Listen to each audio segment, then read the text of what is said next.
Hello बच्चों, कैसे हो आप सभी लोग। आई होप आप सब लोग बहुत अच्छे होंगे और अपनी हेल्थ का भी बहुत अच्छे से ध्यान रख रहे होंगे। मैं हूं डॉक्टर सुरेश कुमार यादव और आज हम लोग डिस्कस करने वाले हैं क्लास 8 के चैप्टर 1 के बारे में। क्योंकि हम लोग चैप्टर पूरा कंप्लीट कर चुके हैं तो आज हम लोग डिस्कस करेंगे अबाउट इट्स कीवर्ड्स। कीवर्ड्स का मतलब कि इस पूरे चैप्टर में आप लोगों को क्या ये टर्म्स पता हैं कि नहीं पता है। आई होप पता होंगे क्योंकि आप लोगों ने ये चैप्टर बहुत अच्छे से पढ़ा हुआ है। तो हम लोग उसको रिवाइज करते हैं। ओके, तो वन बाय वन हम लोग कीवर्ड डिस्कस करेंगे। कीवर्ड का मतलब जो ये इंपॉर्टेंट वर्ड्स होते हैं जो इस चैप्टर से रिलेटेड हैं। तो सबसे पहला जो कीवर्ड है that is agricultural practices. Agricultural practices, तो आप लोगों ने फर्स्ट टॉपिक में ये डिस्कस किया था कि एग्रीकल्चरल प्रैक्टिसेस क्या होती हैं। तो अगर हम बात करते हैं एग्रीकल्चरल प्रैक्टिसेस की, तो सॉइल को प्रिपेयर करने से लेकर हार्वेस्ट करने के बाद सीड को या ग्रेन्स को स्टोर करने तक जो सारी प्रोसेसेस हैं उस वो सारी की सारी आती है एग्रीकल्चरल प्रैक्टिसेस में, है ना। तो अगर हम लोग बात करें, रिकॉल करने की कोशिश करें, तो प्रिपरेशन ऑफ सॉइल हो गया जिसमें कि प्लॉइंग हो गया, टिलिंग हो गया, ठीक है। उसके बाद हो जाता है सीड सोइंग, ठीक। इसके बाद हो जाता है इरिगेशन, फिर एडिशन ऑफ फर्टिलाइजर, फिर वीडिंग आ जाता है ना। फिर हार्वेस्टिंग आ जाता है और फिर फाइनली स्टोरेज आ जाता है। ठीक है, एक दो स्टेप्स इधर उधर हो गए होंगे वो आप देख सकते हैं, राइट। तो एग्रीकल्चरल प्रैक्टिसेस बेसिकली क्रॉप को ग्रो करने की सारी प्रोसीजर्स और इवन जो हार्वेस्टिंग के बाद की भी जो रिक्वायरमेंट है वो सारी इंक्लूड होती हैं in agricultural practices. Okay. Second, हाँ, एनिमल हस्बेंड्री। तो देखिए ये टॉपिक या ये पॉइंट हम लोगों ने अभी कवर अप नहीं किया था तो यहाँ पर कवर अप करते हैं।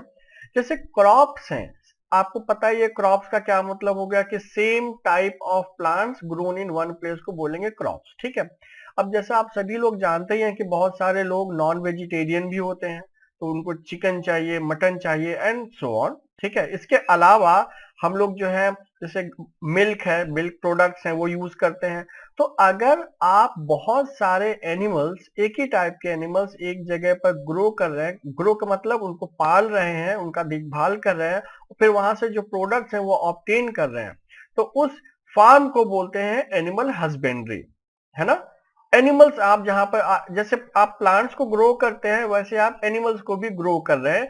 एडिक्वेट रिक्वायरमेंट जो होती है वो सारी आप फुलफिल करते हैं। तो ऐसे प्लेसेस को आप बोलते हैं एनिमल हस्बेंड्री, ठीक है। इसके बाद सेकंड जो थर्ड पॉइंट है दैट इज क्रॉप। आपको पता ही है कि क्रॉप क्या होता है, कैसे डिफाइन कर सकते हैं क्रॉप को। तो अगर एक टाइप के जो प्लांट्स हैं वो कहीं पर ग्रो किए जा रहे हैं, similar type of plants which are grown in a particular area, उसको आप कहेंगे क्रॉप, है ना। प्लांट्स एक टाइप के होने चाहिए। अब यहीं पर एक टर्म आता है मिक्स्ड क्रॉपिंग। मिक्स्ड क्रॉपिंग याद करिए, मिक्स्ड क्रॉपिंग में हम लोगों ने डिस्कस किया था कि जो वीट है उसको कभी कभी फार्मर्स उसके साथ में मस्टर्ड ग्रो कर देते हैं। तो आप ये कह सकते हैं कि सर यहाँ पर तो अलग अलग चीजें हो गई हैं, लेकिन प्राइमरली मेजॉरिटी में क्या होगा, वीट होगा, है ना। और उसमें छोटे छोटे या इक्का दुक्का पेड़ आप लगाते चलते हैं, किसके, मस्टर्ड के, तो वो भी क्रॉप है, ठीक है। क्रॉप का मतलब क्या हो गया कि सेम टाइप ऑफ प्लांट्स अगर ग्रो होते हैं एक पर्टिकुलर जगह में तो उसको बोलेंगे क्रॉप। नेक्स्ट क्या है, फर्टिलाइजर। तो जैसा आप जानते हैं कि फर्टिलाइजर का क्या मतलब हो गया, फर्टिलाइजर वो सब्सटेंसेस होते हैं, अगर इसको और सही से बोले फर्टिलाइजर वो केमिकल सब्सटेंसेस होते हैं जो सॉइल की किसी डेफिशिएंसी को फुलफिल करते हैं। मतलब क्या हुआ कि मान लीजिए आप प्लांट को ग्रो कर रहे हैं, ठीक है, और सॉइल में न्यूट्रिएंट्स कम है तो प्लांट की ग्रोथ भी कम हो जाएगी। तो आप एडिशनल केमिकल सब्सटेंसेस ऐड करते हैं जो वो प्लांट्स की रिक्वायरमेंट को फुलफिल करते हैं, उनको आप क्या बोलते हो, फर्टिलाइजर्स।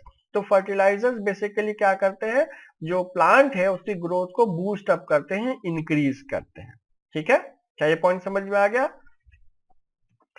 नेक्स्ट क्या होता है, नेक्स्ट इज ग्रैनरीज। तो ग्रैनरीज किसका पार्ट आएगा, ये पार्ट आएगा स्टोरेज का। आप लोगों ने पढ़ा होगा सिलोज एंड ग्रैनरीज, ठीक है।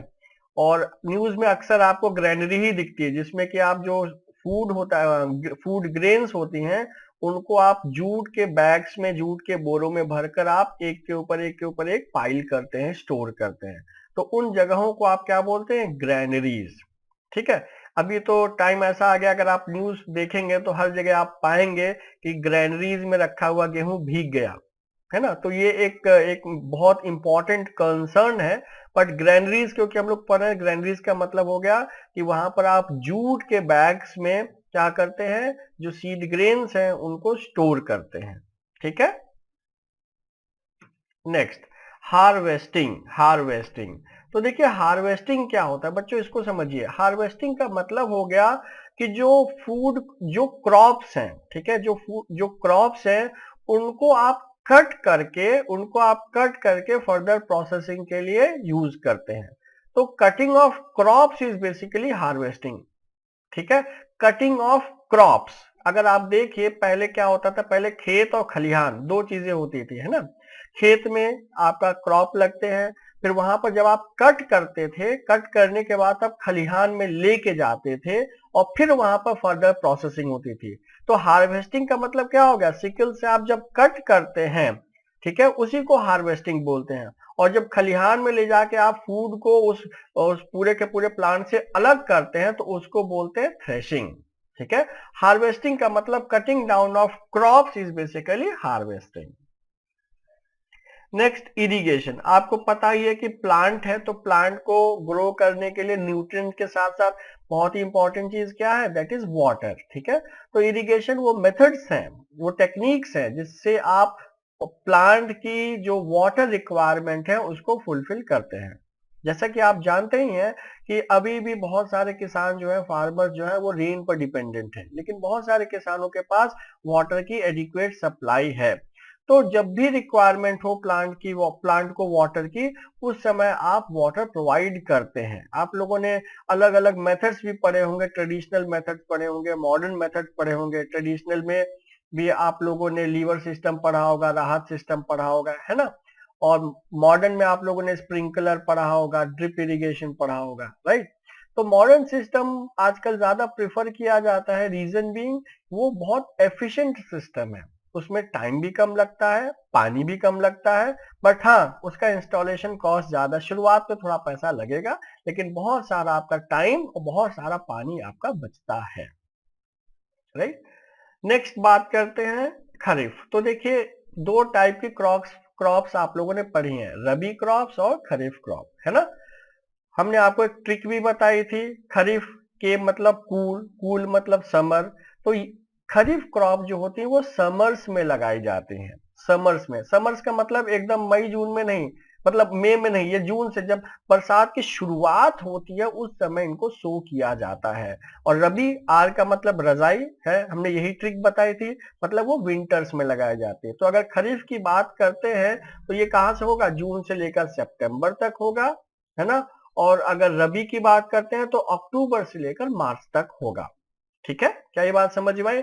खरीफ का मतलब ऐसी क्रॉप्स हो गई जिनको आप किसमें लगाते हैं, गर्मियों में सो करते हैं। और खास करके धान, जो पैडी होती है, जो राइस होती है, उसको आप बरसात के स्टार्टिंग में लगाते हैं, वो एग्जाम्पल है खरीफ का। सिमिलरली रबी का एग्जाम्पल क्या हो जाएगा, वीट, मेज और लेग्यूमिनस प्लांट हो जाएंगे, वो रबी के एग्जाम्पल हो जाएंगे। ये लीजिए रबी भी आ गया, तो ये मैंने आपको बता ही दिया। खरीफ का मतलब हो गया समर क्रॉप्स और रबी का मतलब हो गया विंटर क्रॉप्स। खरीफ का मतलब क्या हो गया, जून से लेकर सितंबर, रबी का मतलब हो गया अक्टूबर से लेकर मार्च। और इसके बीच में जो टेन्योर होता है मार्च से लेकर जून तक, उसमें बहुत सारे लोग वेजिटेबल्स भी ग्रो कर लेते हैं। मेन्योर, यस, मेन्योर की अगर हम बात करते हैं तो जो मेन्योर है, तो मेन्योर भी क्या करता है, प्लांट की न्यूट्रिशनल रिक्वायरमेंट को फुलफिल करता है।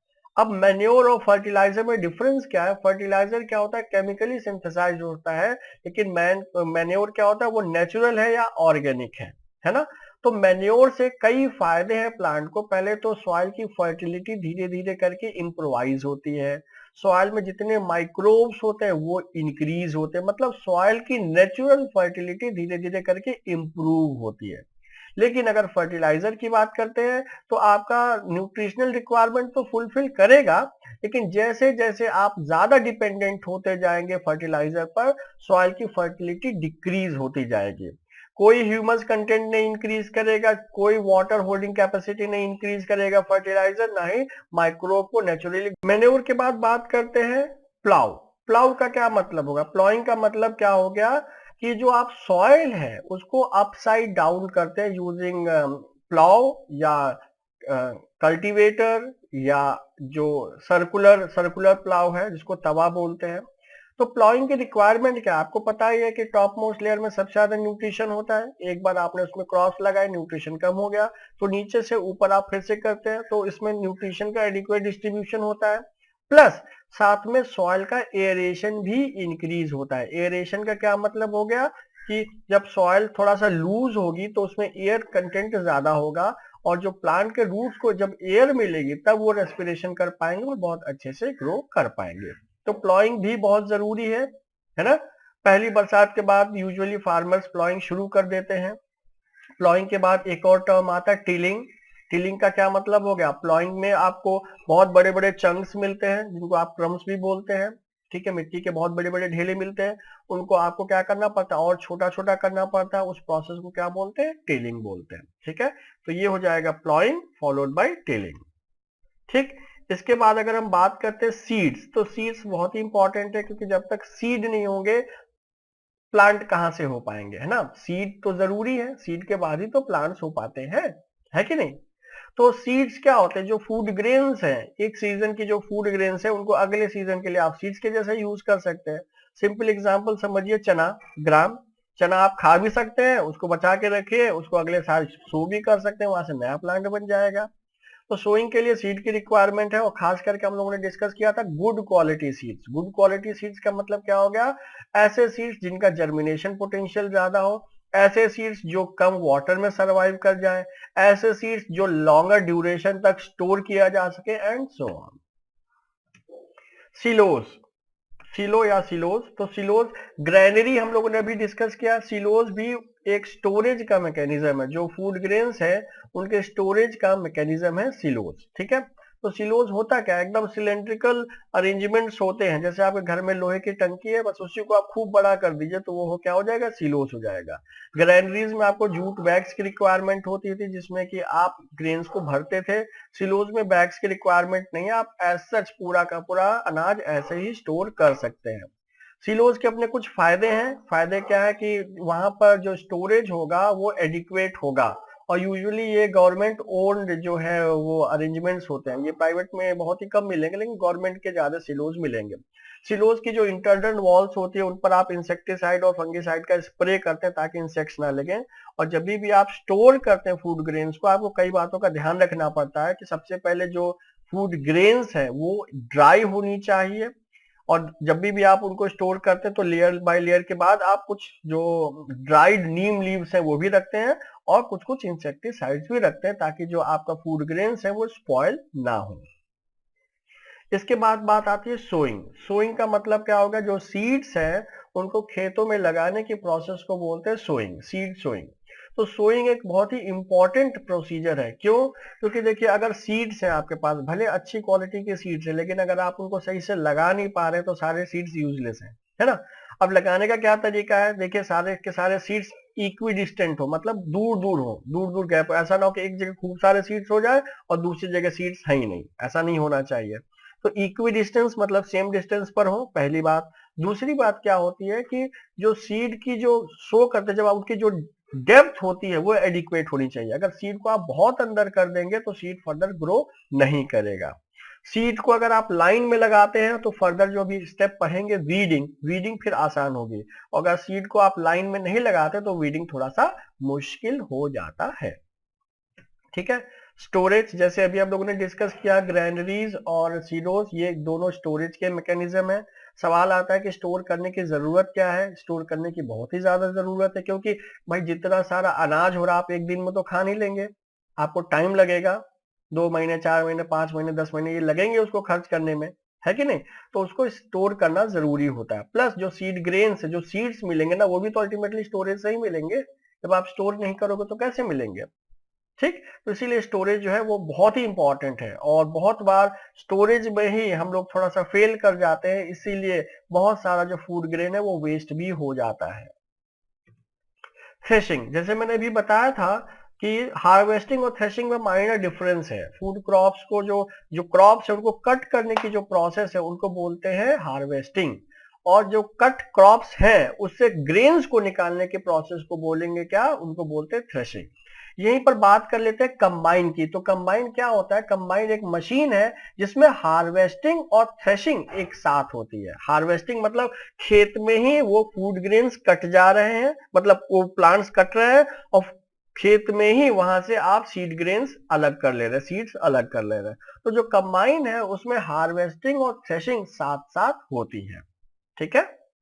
इसके बाद जो नेक्स्ट आता है दैट इज वीड्स। वीड्स क्या होते हैं, वीड्स होते हैं अनडिजायरेबल प्लांट्स। वीड्स क्या होते हैं, अनडिजायरेबल प्लांट्स। अनडिजायरेबल का प्लांट्स का मतलब क्या हो गया, ऐसे प्लांट्स जो अपने आप फील्ड में उगाए हैं, जिनको आपने नहीं उगाया है। फॉर एग्जाम्पल राइस के साथ में कुछ कुछ घास निकल आ रही है, तो आपने तो घास नहीं लगाई, तो जो अपने आप उगाता है उसको बोलते हैं वीड्स।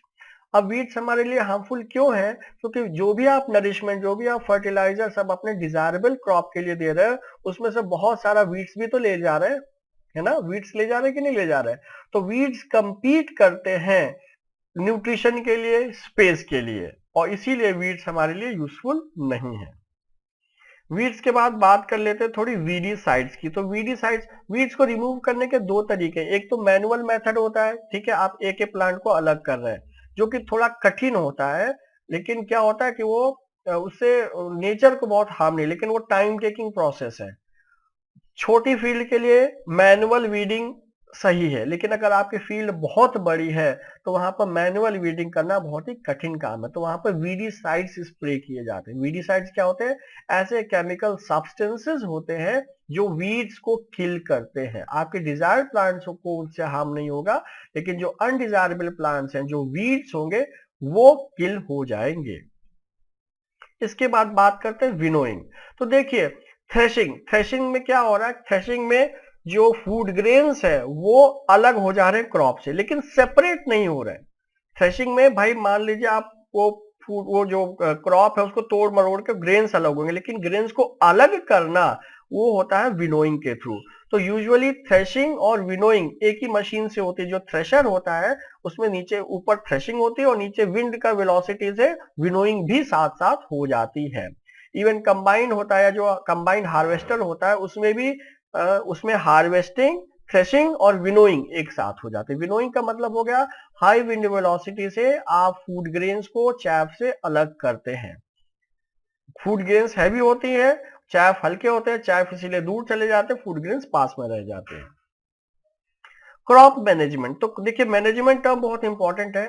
क्रॉप मैनेजमेंट का क्या मतलब हुआ, क्रॉप मैनेजमेंट का मतलब हो गया कि आपको जब भी क्रॉप की रिक्वायरमेंट है, जो जो भी क्रॉप की रिक्वायरमेंट है उसको आप क्या करेंगे, फुलफिल करेंगे। फुलफिल का मतलब कब सीड सो करना है, ठीक है, कब फूड ग्रेन्स लगाने हैं, कब इरिगेशन करना है, एंड सो ऑन। इसके बाद जो नेक्स्ट टर्म है दैट इज स्प्रिंकलर। स्प्रिंकलर क्या है, तो आप लोगों ने स्प्रिंकलर पढ़ा ही होगा। स्प्रिंकलर क्या होता है, स्प्रिंकलर बेसिकली कि जो इरिगेशन का एक मेथड है, ठीक है, जिसमें लेस क्वांटिटी ऑफ वाटर में भी आप ज्यादा स्पेस, ज्यादा एरिया कवर अप कर सकते हैं, ठीक है। स्प्रिंकलर बिल्कुल कम कम पानी में लार्ज एरिया को कवर अप करते हैं। ये बहुत ही वाटर एफिशिएंट मेथड है, और खास करके जो अनइवन सॉइल होती है, अनइवन लैंड्स होती है, उसके लिए भी स्प्रिंकलर बहुत अच्छे से काम करते हैं। नेक्स्ट है क्रॉप रोटेशन। क्रॉप रोटेशन का क्या मतलब हो गया कि मान लीजिए एक सीजन में आपने एक क्रॉप ग्रो करी और अगले सीजन में उसी लैंड पर आपने दूसरी क्रॉप ग्रो की। अब ऐसा क्यों करते हैं समझिए।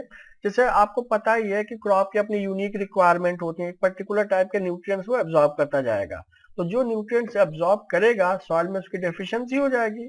अब जब सॉइल में डेफिशिएंसी हो गई है तो नेक्स्ट सीजन में हम दूसरी क्रॉप ऐसी ग्रो करेंगे जिसमें न्यूट्रिशनल रिक्वायरमेंट डिफरेंट हो, है ना, न्यूट्रिशनल रिक्वायरमेंट डिफरेंट हो। यूजुअली फार्मर्स क्या करते हैं, जैसे मान लीजिए एक सीजन उन्होंने गेहूं लगाया, ठीक है, अगले सीजन वहीं पर वो क्या लगा देंगे, लेग्यूमिनस प्लांट्स लगा देंगे। लेग्यूमिनस प्लांट के बारे में आपको पता ही है, वो नाइट्रोजन फिक्सेशन करते हैं, उनके रूट में नोड्यूल्स होते हैं, और नोड्यूल्स में क्या रहते हैं, nitrogen fixing bacteria like rhizobium. तो वो एटमॉस्फेरिक नाइट्रोजन को कन्वर्ट करते जाते हैं, जिससे कि जो नाइट्रोजन डेफिशिएंसी क्रिएट हुई थी वो थोड़ी सी फुलफिल हो जाती। तो क्रॉप रोटेशन, मिक्स्ड क्रॉपिंग और क्रॉप रोटेशन में यही डिफरेंस है। मिक्स क्रॉपिंग में आप क्या करते हैं, एक टाइप के साथ दूसरी टाइप थोड़ा थोड़ा ऐड करते हैं, उसको मिक्स क्रॉपिंग बोलेंगे। क्रॉप रोटेशन का मतलब एक क्रॉप, अगले सीजन में दूसरी क्रॉप, फिर तीसरी क्रॉप, है ना। तो इसको बोलते हैं क्रॉप रोटेशन, बारी बारी से एक के बाद एक का नंबर आता है। ठीक है बच्चों, तो आई होप आपको सारे ये वर्ड्स पहले से ही पता होंगे, है ना, पहले से ही पता होंगे, आसान है, आप लोगों ने बहुत अच्छे से पढ़ा हुआ है। ठीक है, तो ये सिर्फ एक क्विक रिवीजन था ताकि आप इन वर्ड्स को भूले नहीं। ओके, तो मिलते हैं नेक्स्ट वीडियोज में नेक्स्ट चैप्टर के लिए। Till then stay fit and stay healthy.